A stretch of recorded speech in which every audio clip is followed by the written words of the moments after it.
Let's get to one of my This is your. one of my favorites. Hey, I'm gonna let you talk about this one, Brandon. Because you don't fuck with this one. No, it's not that I. Look, go for it, Brandon.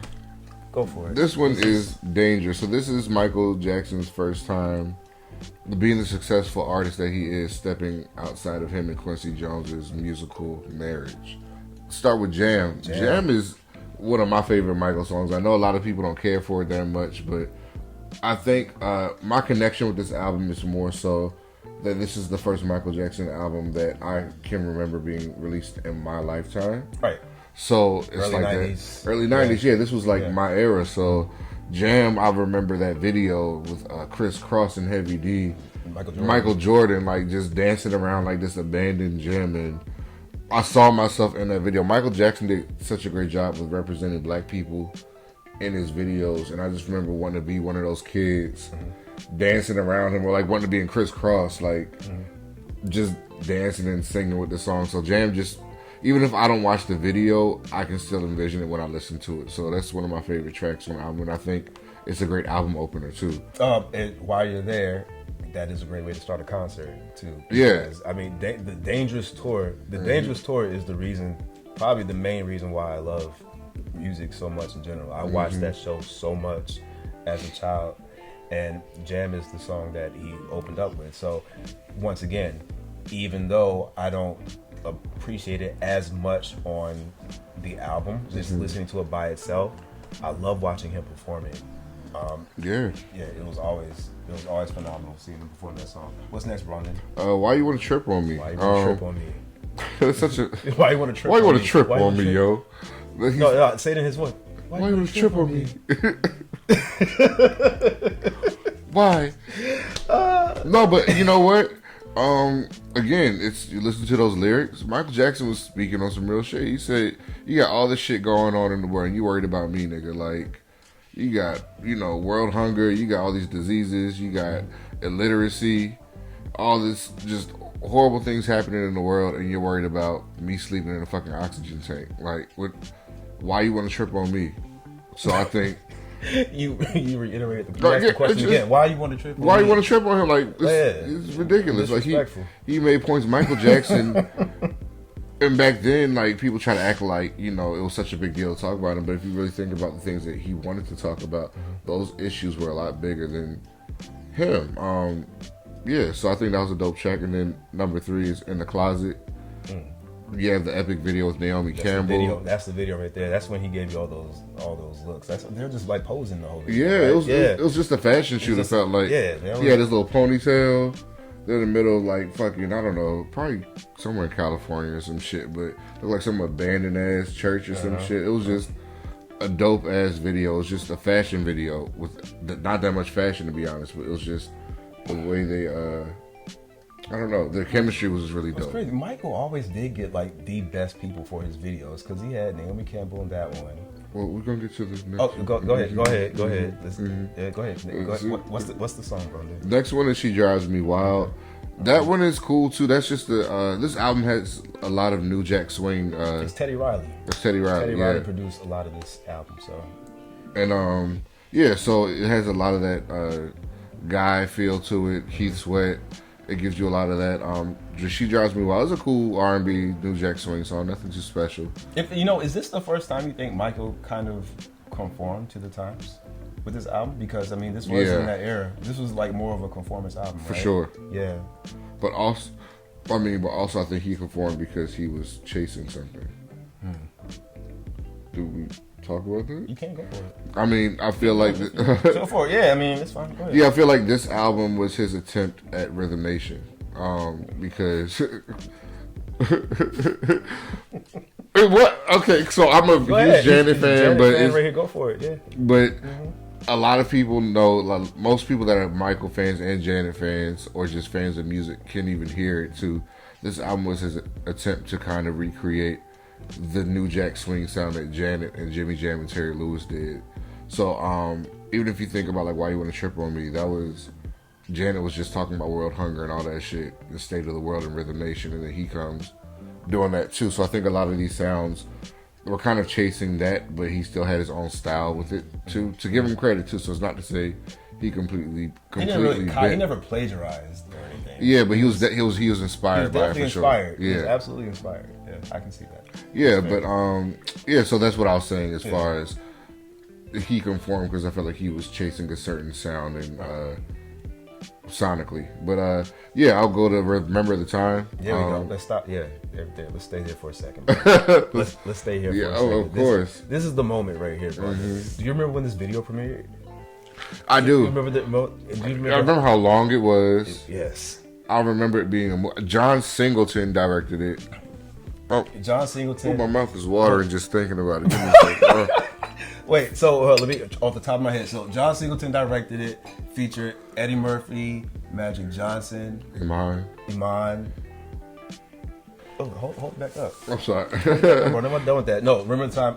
That is another just. I love that song, Brandon. Yeah. I love the song. I love the choreography of it, the look of the video. It was so regal, and it had black people looking all rich and royal. And once again, he painted us in such an amazing light. Like it was. It look so good. Not a white person in sight. There was not one white person in that video. There was not one white person in the video. Like it was just. But no, Remember the Time was just an amazing video. I think we can all remember at least our first time, or like one of our first experiences watching that video and just being so amazed at the special effects, the dancing, the costumes, and just how beautiful everyone looked, and the cinematography. Everything about that video was just great, and it's one of the greatest music videos of all time. And it's also, aside from that video, the song is a really great R&B song. It is. I think again, it's one of those situations where the video and Michael Jackson's name overpowers the song, but if you listen to the song by itself, it's really good. That seems to be a common theme with a lot of his catalog. It's either a performance or a video may overshadow another component. How good it was. Whereas like Lady of My Life, you didn't have anything. You had no performance or no video for it, so you could just focus on the music for it. But if you would have had a dope ass video, I'm pretty sure that would come to our memory first. Great point. And then the next song on it is Can't Let Her Get Away. This song always reminds me of Meteor Man, because it played at the beginning of it. Do you remember that? Yeah. Yes. Meteor Man. That's a great movie, by the way. Meteor Man, if you don't know, is just a random side note, is this movie with Robert Townsend's best work. Yeah, he was a black superhero in DC, fighting niggas with blonde hair. Like, it was just amazing. But and remember there were Vogan at the end? Vogan, yeah, it was Luther Vandross was in it, of course. But yeah, like, it was just this song always reminds me of that movie for whatever reason. The opening credits, which is I've never seen that before. I've never seen anyone use a Michael song to open up a movie. And I'm pretty sure Robert asked Michael straight up, he was like, "Sure." I mean, yeah. I'm like, I can. Do you hear Michael's music in movies at all? Unless it's like, not unless it's Thriller or like one of his big songs. Yeah, I don't really hear. And a dance sequence at the prom or some shit. Like, I don't know. Yeah. But where are we at, Brandon? Heal the World. Heal the World. That's his. He wrote that one, right? Yeah. That's his standard pop, political. Yeah. Contribution. You know, it's funny. I actually used to really like this song as a child. I don't really care for it as much right now. I don't care for it now. To me, it's sappy. It's just. I think he tried to carry over with Man and Mirror. Yeah, and it just because you got to have that type of song, and he had to have that type of song on his last few albums. I think he tried to incorporate that type of like sappy, worldly, political song. Yeah, ever since We Are the World. Yeah, he tried to, and it just it worked for that time, I guess, but it didn't age too well to me. And I don't hear many people singing that song or talking about it ever anymore. Do you? It don't. You know, it's not a bad song. It's not. No, not at all. It's not a bad song. It's just not the version of Michael that I prefer. Exactly. Yeah. Up next is Black or White, which was the first single from this album, right? That's another video on it. You remember that? Yeah, and the cool. So remember, earlier I was saying how it's weird listening to Bad and Thriller because those first singles I didn't get a chance to experience, but for this I remember this being the first taste of Dangerous and them premiering this video and in real time. He was acting a fool on it. But we remember all the controversy, like right away though. Like people were offended that he unzipped his like pants. Yeah, and he was dancing on top of cars. Cars with like the word nigger cool. on it and shit. I remember. I thought it was so cool. I didn't understand what the problem was. Yo, looking back, it wasn't inappropriate. It was just bizarre because she was like kicking windows out, like on the window would say like nigger or some shit, and then he would kick it and then rub his crotch. And it was like, okay, spinning. No, he jumped on top of the car. He spun around. Then there was a random Black Panther. Told you, Black Cat in the video. Oh, I never made that connection. Jesus, Michael. Period. Oh man. I can't believe I just said period. Oh man. All right. Whatever. That was a Janet Jackson Rhythm Nation reference. But, we're gonna give a pass for that though. Because he's Michael Jackson. He's Michael Jackson, and the rest of the video was really good. It was really good, and then he had the little "it's black, it's white," and then Tyra Banks was in the shit.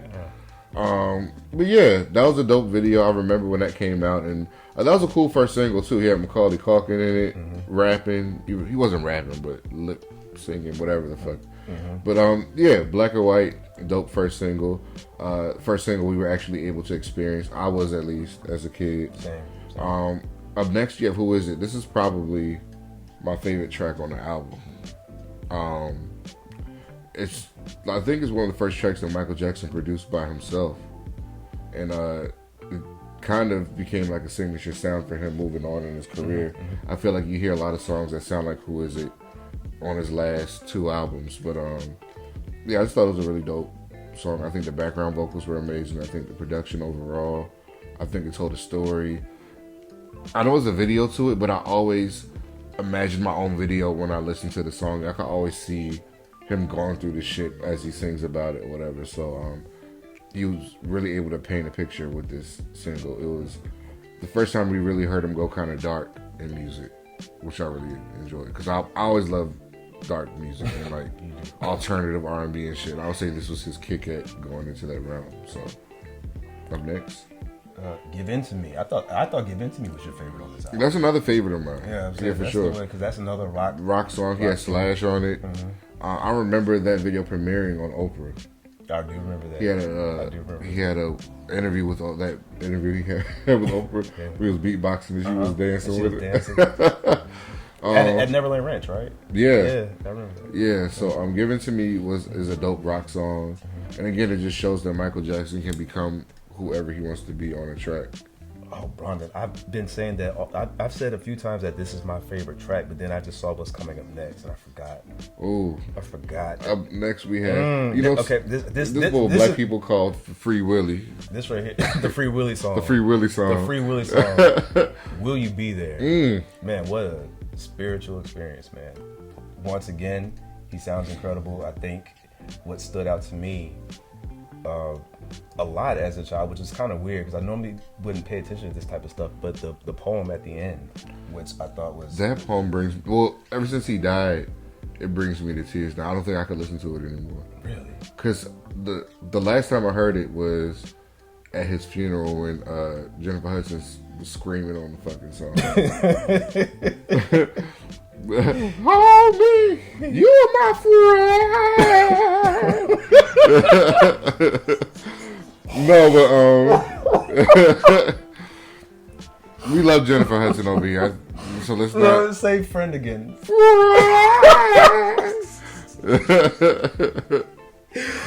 Brandon. What? So you can... So at the end of that, they played his prayer or whatever it was at the end of it, and I remember boo-hooing like a child, and like I still can't listen to it to this day just because I don't know. I feel in a weird way like what he's asking. I feel like I let him down. Like as a fan, like we weren't there for him.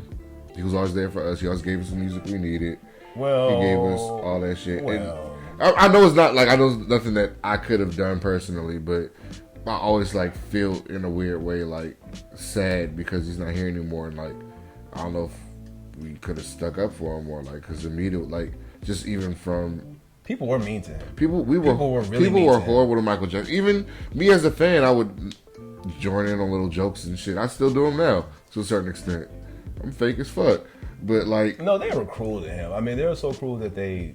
Yeah, and I feel like the world let Michael Jackson down. So when I hear that, him talking on that, I'm like, damn, we really let this man down. In my darkest hour, my deepest despair, will you still care? Will you be there? Nobody was there. Man, oh man. That's why I can't listen to that no more. It hits different now. You're right. Yeah. Oh Jesus. Right, move on to the next song. Yeah, I told you, like, bro. Move on to the next song, bro. Then my guys. Yeah. Move on to the next one. Keep the faith, bro. I randomly love this song. It's so corny. It is. That's why. But as a kid, I used to just be in my room, just doing my little shoulder like I was Michael. Like, it just. Do it again, bro. Keep the faith. Like, it was just bad. But yeah, we don't need to talk about it much. It was just a corny ass inspirational song. It's on there. Gone Too Soon. Oh man, now that also. That one hits different too. That is different too now. Because I think about Usher performing that at the funeral. Yeah. So that one hits different. So I'm not going to focus on that. Dangerous. Title track. I love that he closed the album with the title track. Yeah.